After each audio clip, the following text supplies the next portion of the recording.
Today in the EU, why Brussels is keeping its nose out of Washington. We have 7 days until the year's most crucial election, and EU political leaders seem reluctant to give opinions on future legislation coming from Capitol Hill. Now, given the backdrop of Russian interference, AI-driven disinformation campaigns, and true assassination attempts, the US election may just seem like a quagmire for Brussels, a situation best avoided. Is the EU strategy of maintaining a low profile a wise approach? And how will this reluctance shape the future of transatlantic relations? Hello and welcome. I'm your host, Giada Santana, and this is Today in the EU.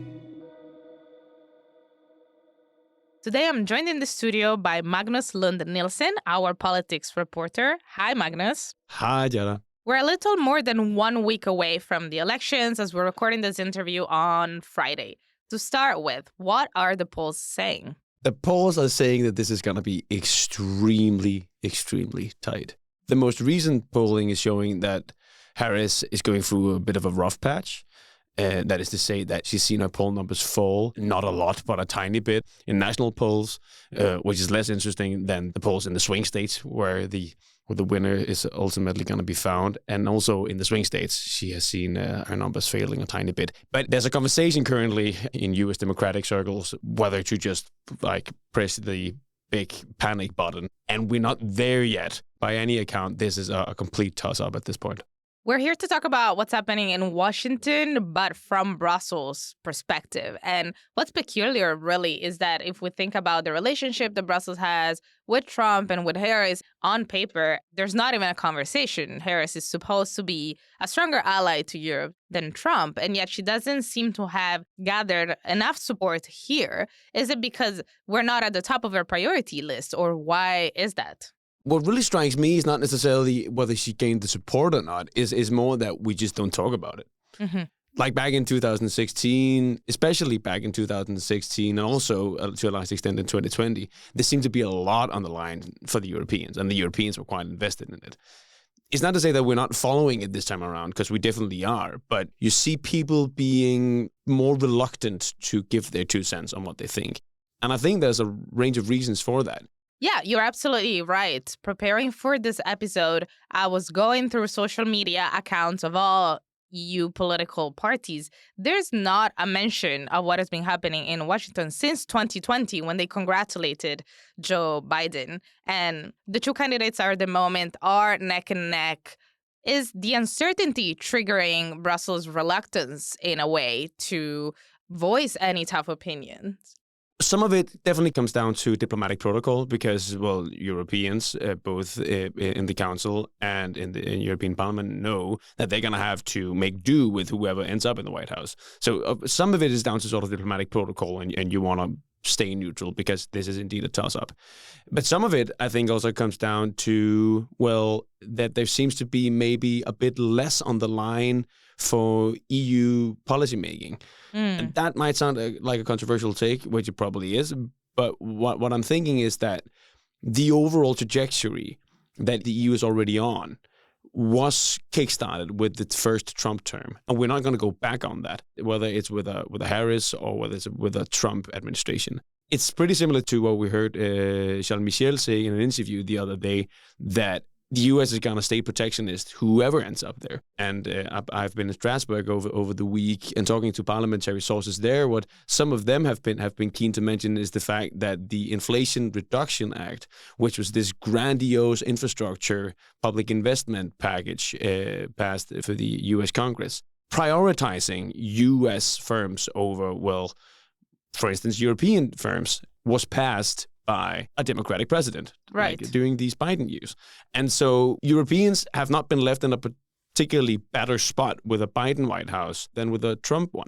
And saying all this obviously comes with a range of caveats, but I think anyone with eyes in their head can see that, or imagine anyway, that had it been Trump in the White House, the support for Ukraine had probably looked a bit differently. Yeah, I mean, I understand the argument about U.S. protectionism, but at the same time, looking at what happened in the past debate, which we've also covered on this podcast, by the way, go listen to the episode if you've missed it, The difference between the approach that the two candidates have manifested towards the EU is stark. I mean, on one hand, Donald Trump has threatened to increase tariffs, threatened to increase NATO expenditures for EU countries, shown a fundamental lack of strength or will when it comes to foreign politics and the war in Ukraine.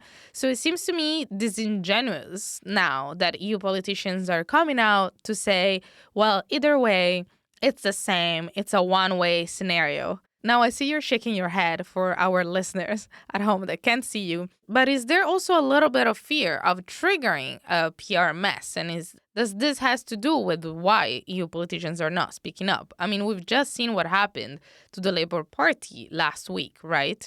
Yeah, I think, first of all, the damage on the Labour Party through this scandal, if we call it that, is probably not so significant. The lack of enthusiasm and engagement in the US campaign from European politicians' perspective probably has a lot to do with a lot of other stuff. I don't think necessarily it comes down to them being afraid of being put in the line of fire by engaging too much. Okay, let me move away from gossip to give you some more beefy political analysis. At the moment, the German government is fighting for legitimacy after two state elections. In France, Macron is ruling without a majority and scars political consensus. Is this inward look more related to the fact that politicians in the union are busy with what's happening at home? Yeah, definitely. One thing we haven't mentioned so far is the fact that the US elections comes at the same time as the EU itself is about to select its own executive. Mm-hmm. What I'm saying is that election day on the 5th of November is on the same day and in the same week of commission hearings in the European Parliament. So I think here in the Brussels bubble, we are going to be preoccupied with other stuff, with our own stuff, with selecting our own executive. And so, I mean, there is only so much bandwidth, really, to go along. There seems to be enough bandwidth to be outspoken about one of Donald Trump's most important defenders and supporters at the moment, though, Elon Musk. He's been very controversial this year because of his handling of X, and especially now that he's become a Republican partisan.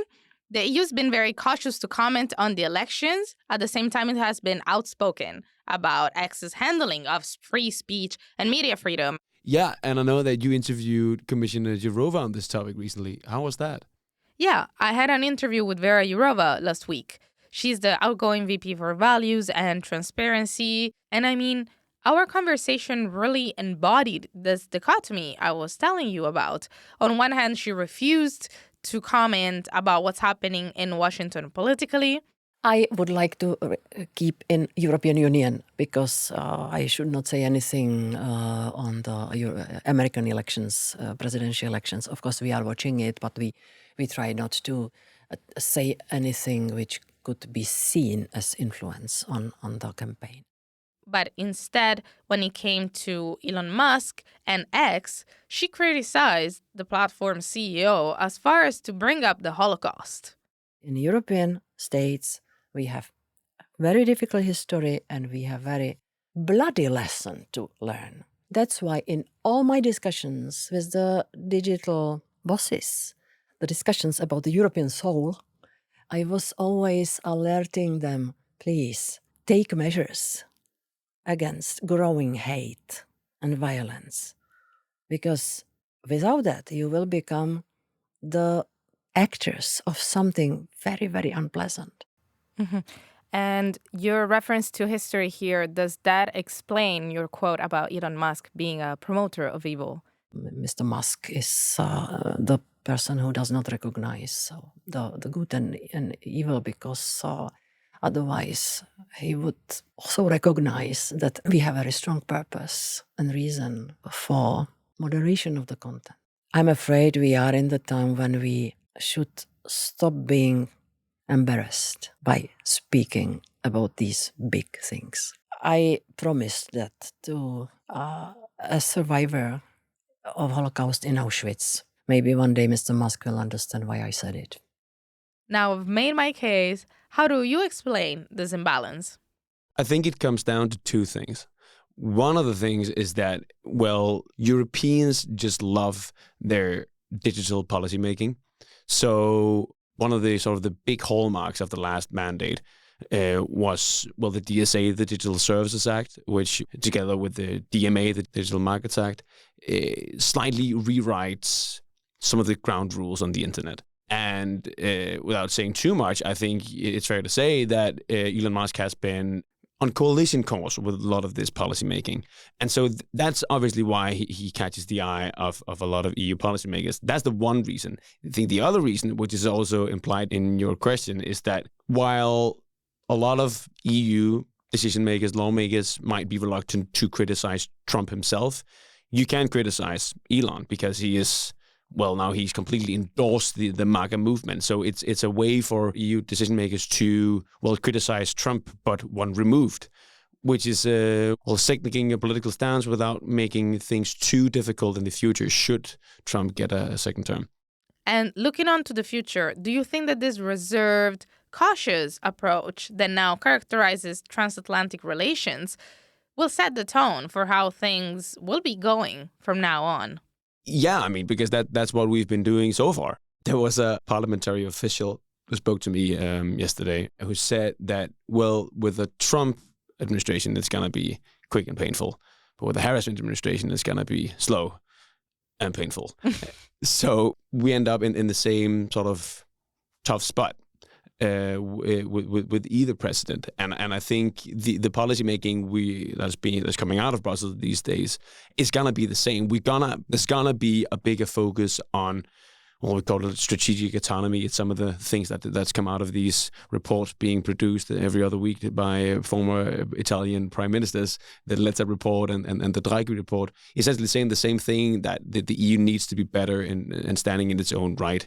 It comes down to trade. It comes down to, well, just in general competitiveness, how we're able to compete with other global actors.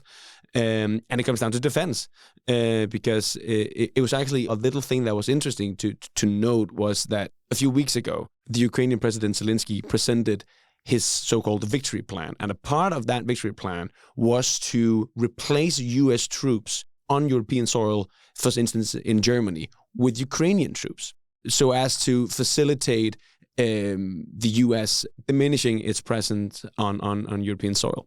It just speaks to the fact that the greater European community, with Ukraine in it as well, recognizes that Europe needs to be better at standing on its own, also on the question of defense.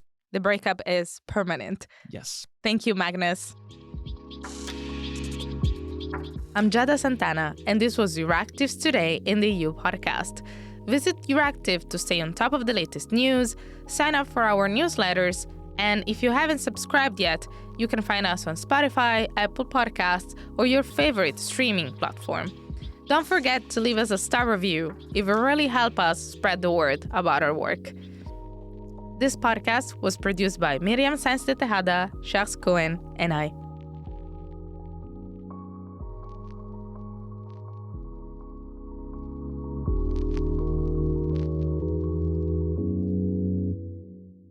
As part of our commitment to accuracy, inclusion, and transparency, Euractiv is part of the Trust Project.